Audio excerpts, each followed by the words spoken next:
Assalamu alaikum wa rahmatullahi wa barakatuh.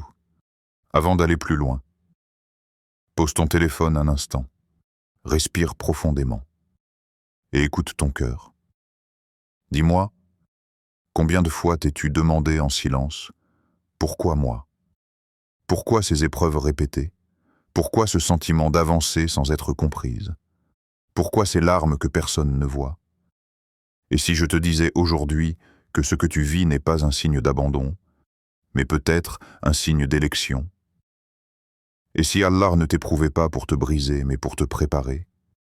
Beaucoup de femmes pensent que la bénédiction se voit dans la réussite, dans la stabilité, dans ce que les gens applaudissent, mais Allah regarde ailleurs.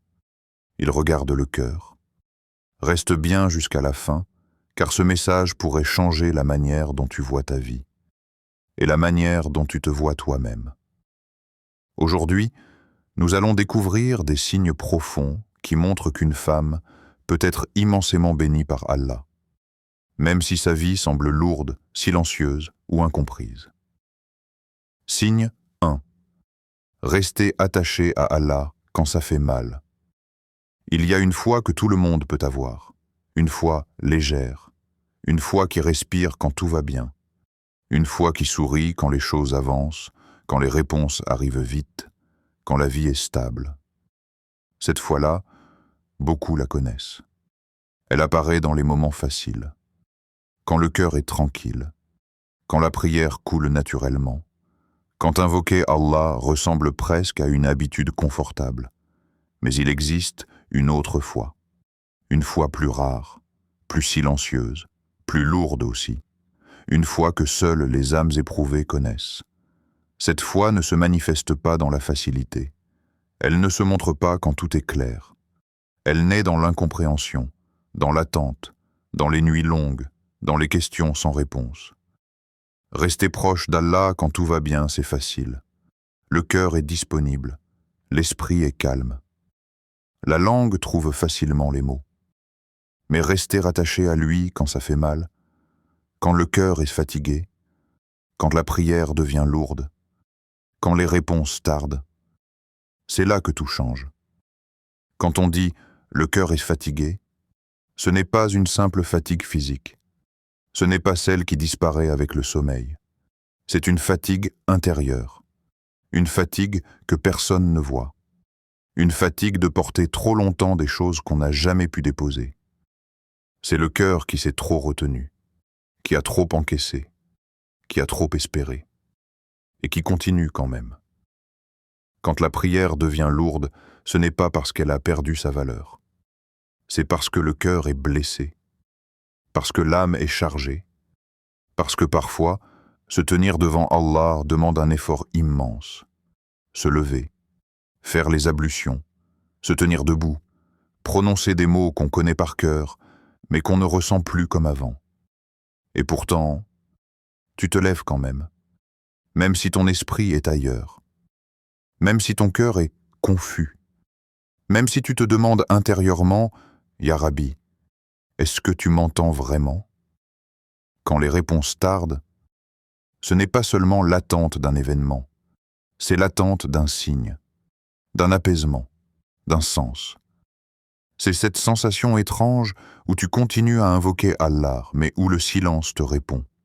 Un silence qui peut faire peur, un silence qui peut fatiguer, un silence qui pousse parfois à douter. Et pourtant, malgré tout cela, tu n'as pas coupé le lien. Peut-être que tu pries sans ressentir de douceur. Et ce point est important. Parce que beaucoup pensent que la douceur est la preuve qu'Allah accepte. Alors que parfois, l'absence de douceur est une épreuve en soi. Tu pries mécaniquement. Tu fais les gestes. Tu récites. Mais ton cœur reste lourd.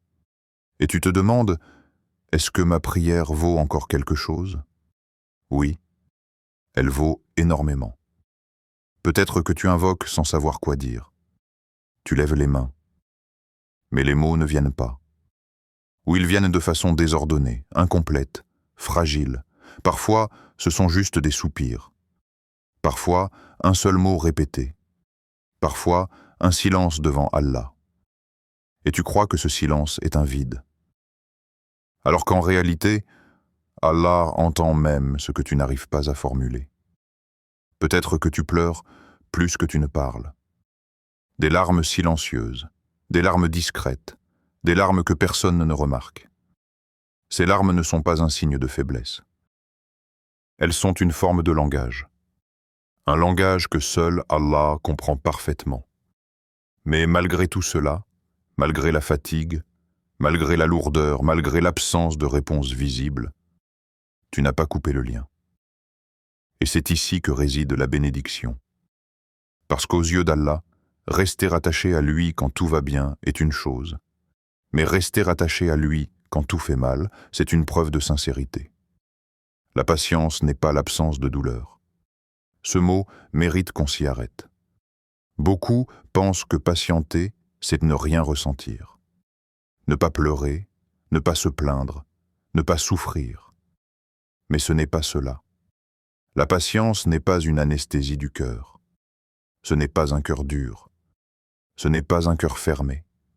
La patience, c'est ressentir la douleur et choisir quand même Allah. C'est avoir mal et ne pas lui tourner le dos. C'est être fatigué et continuer à lui parler. C'est ne pas comprendre et rester. La patience, c'est rester avec Allah malgré la douleur. Rester quand partir serait plus facile. Rester quand le cœur voudrait s'éloigner pour se protéger. Rester quand tout en toi crie « j'en ai assez ». Parce qu'il est parfois plus facile d'abandonner que de continuer blessé.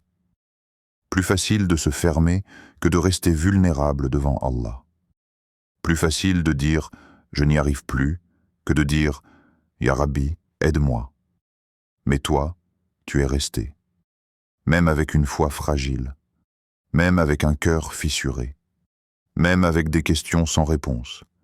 Et cette fois-là, cette fois fatiguée mais présente. Cette fois blessée mais sincère. Cette fois qui tient par un fil mais qui tient quand même. C'est une foi que le ciel reconnaît. Digne d'eux. Allah t'a protégé sans que tu le saches. Combien de portes se sont fermées devant toi?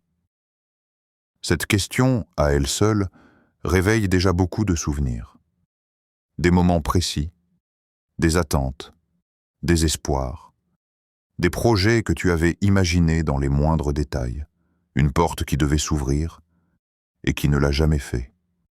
Une porte devant laquelle tu as frappé longtemps, avec patience, avec sincérité, avec foi. Et pourtant, elle s'est restée fermée. Quand une porte se ferme, ce n'est jamais neutre. Il y a toujours une sensation de rejet, une impression d'échec, un goût amer dans le cœur. Tu t'es peut-être demandé « qu'est-ce que j'ai fait de mal?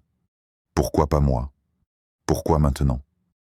Combien de relations se sont arrêtées sans explication? Des personnes qui faisaient partie de ton quotidien, des voix familières, des présences rassurantes, et puis plus rien. Pas de dispute claire, pas de raison évidente, juste une distance qui s'installe, un silence qui grandit, un lien qui se rompt. Et le cœur reste là, avec ses questions. Parce que l'absence d'explication est parfois plus douloureuse que la rupture elle-même. Tu aurais préféré une vérité dure, un mot franc, une fin claire. Mais tu n'as eu que le vide. Combien de projets n'ont jamais abouti? Des projets que tu avais confiés à Allah. Des projets que tu pensais bons, utiles, prometteurs. Tu avais fait des efforts, tu avais pris des décisions, tu avais avancé avec espoir. Et puis tout s'est arrêté, sans logique apparente, sans résultat. À ce moment-là, tu as peut-être cru perdre quelque chose. Perdre une opportunité. Perdre une relation, perdre un avenir que tu avais déjà commencé à aimer. Et le cœur, naturellement, interprète la perte comme un manque, comme un vide, comme une injustice. Mais souvent, Allah retirait ce qui allait te détruire plus tard. Cette phrase demande du temps pour être comprise. Parce que sur le moment, on ne voit que ce qui est enlevé, pas ce qui est évité. Certaines choses brillent de loin, mais blessent de près. De loin, tout paraît beau. Les promesses, les apparences, les possibilités, mais de près, il y a les compromis, les renoncements, les douleurs cachées. Il y a les relations qui, avec le temps, auraient vidé ton cœur. Les chemins qui t'auraient éloigné de ta paix. Les projets qui auraient nourri ton ego mais affaibli ton âme. Allah voit l'avenir que tu ne vois pas. Et cette phrase change tout. Parce que toi, tu vois l'instant. Tu vois le désir. Tu vois ce que tu ressens maintenant. Mais Allah voit la suite. Il voit l'impact. Il voit les conséquences invisibles. Il voit les blessures que tu n'aurais pas supportées. Les regrets que tu aurais portés trop longtemps. Les compromis qui t'auraient coûté ta lumière intérieure. Il sait ce que ton cœur n'aurait pas supporté. Ton cœur a une capacité. Il peut aimer. Il peut espérer. Il peut patienter. Mais il a aussi des limites. Et Allah, dans sa miséricorde, connaît ses limites mieux que toi-même. Il sait à quel moment une relation devient un fardeau, à quel moment un projet devient une prison, à quel moment un rêve devient une source de douleur. Alors, il retire. Pas pour punir, pas pour frustrer, mais pour préserver. Ce qui ne t'a pas atteinte n'était jamais destiné à t'atteindre. Cette parole est difficile à accepter quand on souffre. Parce qu'on a l'impression que tout ce qui est passé près de nous nous appartenait déjà. Mais ce qui est réellement destiné à toi te trouve toujours. Même si le chemin est long, même si l'attente est lourde, même si tu doutes, et ce qui ne t'a pas atteinte, même si tu l'as désiré profondément, n'aurait jamais été un bien pour ton âme. Et parfois, le non d'Allah est une miséricorde déguisée. Un non qui fait pleurer. Un non qui déçoit. Un non qui blesse l'ego. Mais un non qui protège le cœur. Parce que si Allah disait oui à tout ce que nous demandons, nous serions parfois les artisans de notre propre destruction. Il y a des choses que nous voulons avec sincérité, mais sans savoir ce qu'elles exigeraient de nous, sans savoir ce qu'elles nous enlèveraient en échange. Allah ne retire jamais sans sagesse, même quand la sagesse n'est pas visible, même quand elle fait mal. Et peut-être qu'aujourd'hui encore, tu regardes ce qui n'est plus là. Tu regardes les absences, les occasions manquées, les portes fermées. Mais pendant que ton regard est tourné vers ce qui manque, Allah regarde ce qu'il a préservé en toi. Ta foi, ta sensibilité, ton équilibre, ton cœur. Et parfois, la plus grande preuve d'amour d'Allah, ce n'est pas ce qu'il donne, mais ce qu'il empêche. Sans bruit, sans explication immédiate, sans reconnaissance. Parce que certaines protections ne se comprennent qu'avec le temps, et certaines ne se comprendront que plus tard. Signe 3. L'aide arrive quand tu es à bout. Il existe un moment très précis dans la vie, pas un moment vague, pas une simple période difficile, mais un instant intérieur très clair, très net. Un moment où quelque chose se brise doucement à l'intérieur. Ce moment où l'on n'a plus rien. Plus rien ne veut dire exactement cela. Plus de certitude, plus de sécurité intérieure, plus de force mentale pour continuer comme avant. Tu continues à respirer, tu continues à avancer. Mais intérieurement, tu sais que tu es arrivé à la limite. Plus de plan. Avant, il y avait toujours un plan. Même fragile, même imparfait. Un plan B, un plan C. Une alternative. Une stratégie pour tenir. Une idée pour contourner. Une solution pour ne pas tomber. Mais là, plus rien. Tu réfléchis, tu analyses, Tu retournes le problème dans tous les sens et aucune porte ne s'ouvre. Plus de force. Ce n'est pas seulement le corps qui est fatigué, c'est l'âme. Cette fatigue, ou même espérer, demande un effort. Ou se projeter devient lourd. Ou se lever le matin n'est plus porté par un objectif, mais par l'habitude. Tu fais les choses par automatisme, pas par élan. Tu continues parce qu'il faut continuer, pas parce que tu en as la force. Plus de solutions. C'est peut-être la partie la plus difficile. Parce que l'être humain peut supporter beaucoup de douleurs, tant qu'il voit une issue. Mais quand toutes les issues semblent fermées, quand aucune solution n'apparaît, le cœur commence à lâcher prise. Et c'est là qu'il ne reste qu'une chose. Le tawakkul. Pas le tawakkul théorique. Pas celui qu'on cite dans les discours. Pas celui qu'on répète quand tout va bien. Mais le tawakkul réel. Celui qui naît quand on n'a plus rien d'autre. Le tawakkul, à ce moment-là, n'est plus un choix intellectuel. C'est un abandon profond, silencieux. J'ai tenu. Maintenant, je te confie tout. Et c'est souvent là qu'Allah agit, pas avant, pas quand tu contrôles encore, pas quand tu penses avoir la situation en main, pas quand ton ego est encore impliqué, pas quand tu crois que ta force suffit.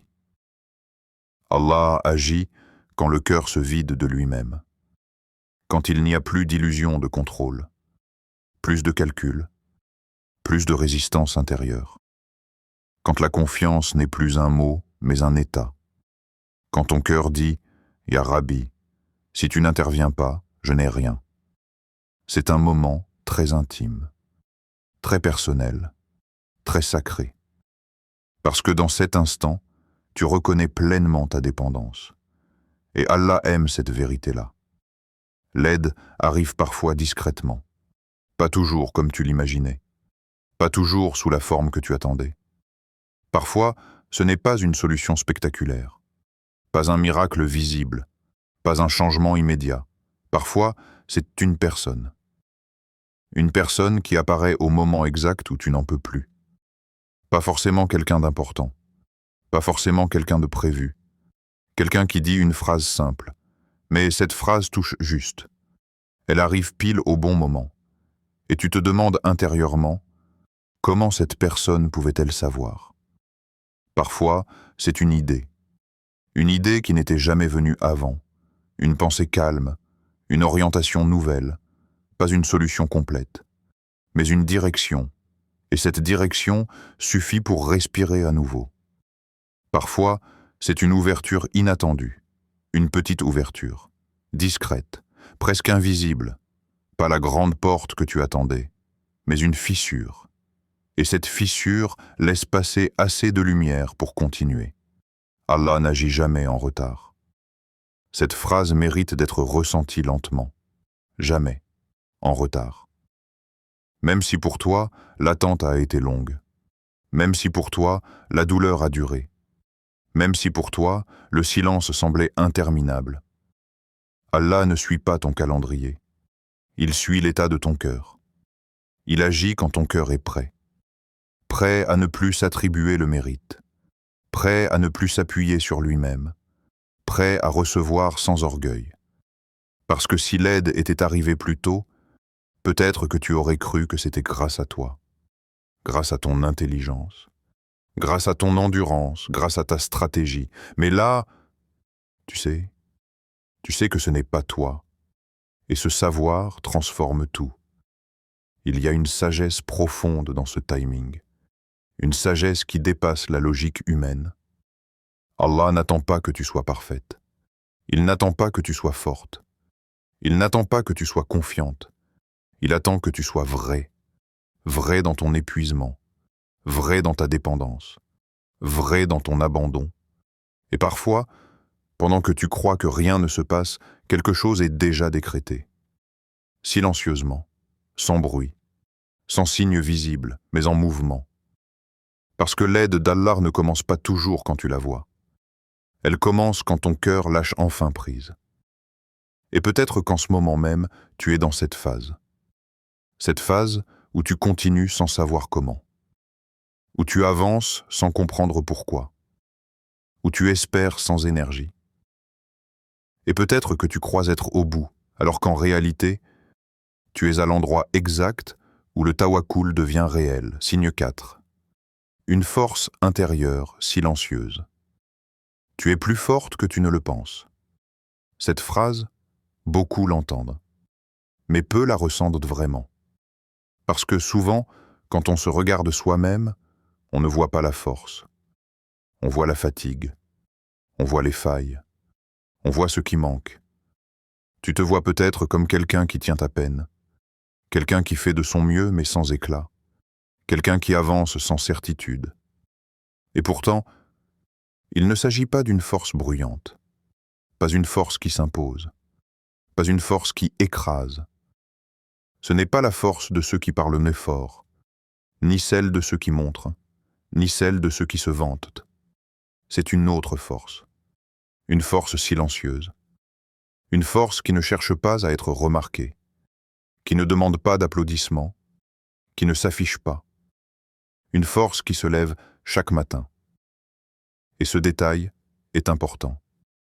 Se lever chaque matin quand le cœur est léger, ce n'est pas un exploit. Mais se lever quand l'intérieur est lourd, quand l'âme est fatiguée, quand la motivation n'est plus là, cela demande quelque chose de plus profond que la volonté. La fatigue intérieure n'est pas visible. Personne ne la voit sur ton visage. Personne ne la lit sur ton corps. C'est une fatigue qui s'installe dans le cœur. Une fatigue de porter trop longtemps. Une fatigue de comprendre sans réponse. Une fatigue d'espérer sans certitude. Et malgré cela, tu te lèves. Tu continues. Continuer ne veut pas dire être enthousiaste. Continuer ne veut pas dire être confiante. Continuer, parfois, c'est simplement ne pas s'arrêter. C'est faire un pas de plus, puis un autre, même lentement. Avancer lentement est souvent mal vu dans ce monde. On glorifie la rapidité, la performance, la progression visible. Mais avancer lentement avec un cœur fatigué, c'est une force immense. Tu avances sans bruit, sans annonce, sans reconnaissance. Tu fais ce que tu peux, avec ce que tu as. Et cette force ne vient pas de toi. C'est peut-être la partie la plus difficile à accepter. Parce que tu as l'impression que tu n'as plus rien en réserve, que tu es vide, que tu fonctionnes sur le dernier souffle. Et pourtant, tu tiens. Parce que cette force-là ne vient pas de ton caractère. Elle ne vient pas de ton endurance naturelle. Elle ne vient pas de ta capacité à encaisser. Elle vient d'Allah. Allah place dans certains cœurs une endurance qui ne se voit pas. Une capacité à supporter sans devenir dur. À continuer sans se fermer. Continuer malgré la lassitude.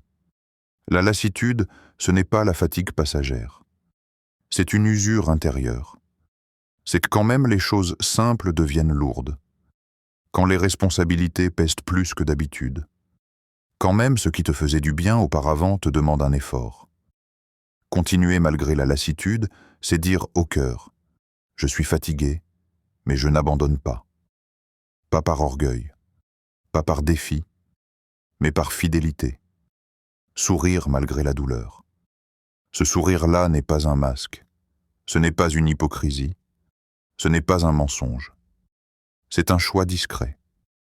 Un sourire qui dit « Je souffre, mais je ne laisserai pas la douleur me transformer en quelqu'un que je ne suis pas. » C'est un sourire fragile, parfois tremblant, mais profondément noble. Ne pas devenir dur malgré les blessures. C'est peut-être la plus grande force de toutes. Parce que la blessure a ce pouvoir terrible. Elle peut durcir. Elle peut fermer. Elle peut rendre méfiante. Beaucoup, après avoir souffert, deviennent froids, distants, durs, pas par méchanceté, mais par protection. Mais toi, malgré les blessures, tu n'es pas devenu dur, tu ressens encore, tu compatis encore, tu fais encore attention, et cela coûte. Parce que rester douce dans un monde dur, c'est un combat intérieur constant. Cette force est spirituelle. Elle ne vient pas de la logique. Elle ne vient pas de la stratégie. Elle vient d'un cœur relié à Allah. Un cœur qui tombe mais qui se relève. Un cœur qui se fissure mais qui ne se ferme pas.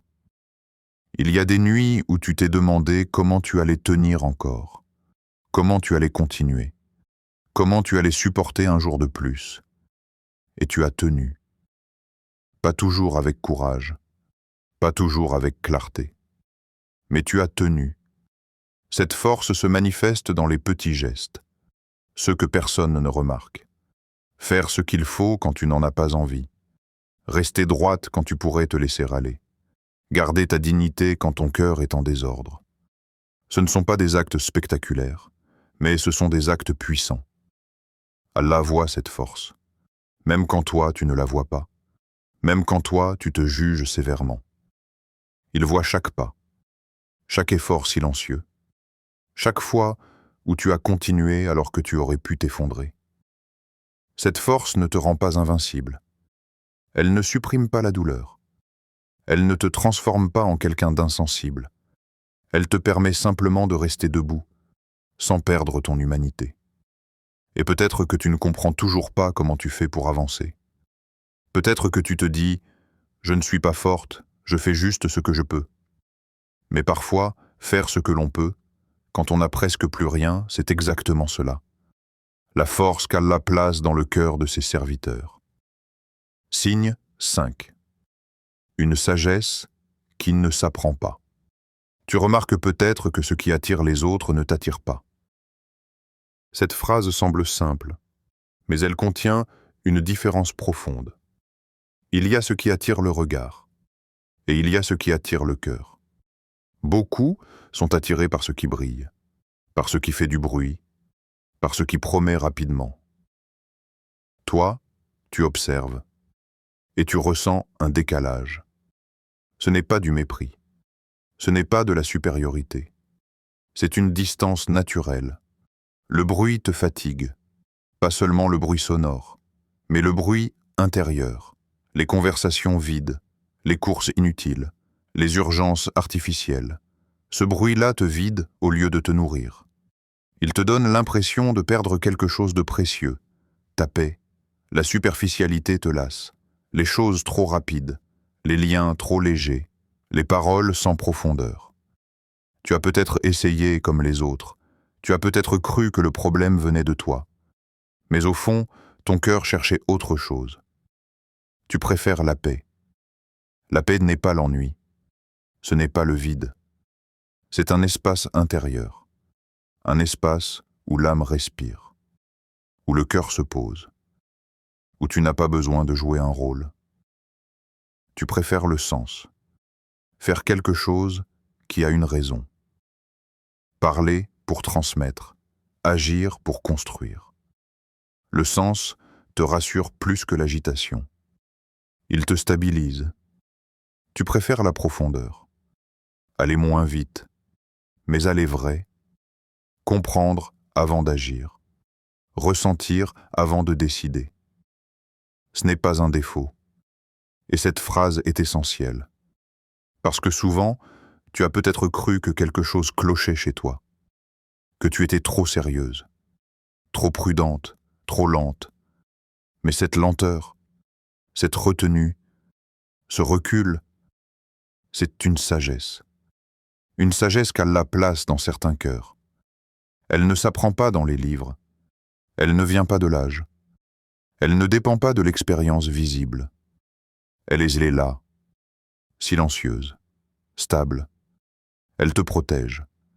Elle t'évite des décisions prises sous l'émotion, des relations construites sur l'illusion, des chemins séduisants mais destructeurs. Elle te ralentit parfois. Et oui, cela peut être frustrant. Pendant que d'autres avancent vite, toi tu hésites. Pendant que d'autres foncent, toi tu observes. Mais ce ralentissement n'est pas un retard. C'est un filtrage. Il t'évite beaucoup de regrets. Des regrets que tu n'auras jamais apportés. des blessures que tu n'auras pas à guérir. La sagesse est un immense bienfait, même quand elle te fait sentir différente, même quand elle t'isole un peu, même quand elle te fait douter. Parce qu'une sagesse donnée par Allah ne mène jamais au vide, mais à une paix durable, signe 6, une intuition qui t'éloigne du mal. Il y a des moments où ton cœur te dit « non », un non discret, un non calme, un non sans colère, pas un cri, pas une peur visible, juste un retrait intérieur, sans preuve, sans logique, rien de concret pour expliquer ce malaise, rien que tu pourrais défendre avec des arguments. Et pourtant, tu sais, ce non ne vient pas de la tête, il vient de plus profond. C'est un inconfort léger, mais persistant. Tu pourrais ignorer ce ressenti, tu pourrais passer outre, mais quelque chose en toi résiste. Et plus tard, tu comprends pourquoi. Ce plus tard est important, parce que sur le moment, tu peux te sentir incomprise. Trop prudente, trop sensible. Mais le temps révèle, et tu réalises que ce non t'a protégé.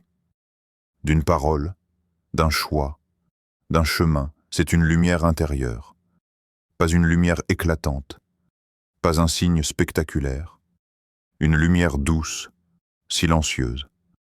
Un discernement qu'Allah accorde à ceux qui cherchent la vérité sincèrement, pas à ceux qui veulent avoir raison, mais à ceux qui veulent être justes.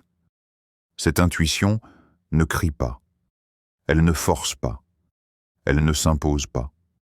Elle se manifeste souvent quand tout semble pourtant normal. Et c'est là sa force. Parce que les vrais dangers ne se présentent pas toujours comme des dangers. Ils arrivent bien habillés, avec de belles promesses, des paroles rassurantes, mais ton cœur, lui, ressent l'incohérence. Cette intuition ne crie pas, elle protège, elle te garde loin de certaines situations, de certaines personnes, de certaines décisions, même quand tu ne comprends pas encore. Et cette protection est un cadeau discret, souvent sous-estimé, mais profondément précieux, parce qu'Allah éclaire les cœurs sincères avant même que le mal ne se manifeste.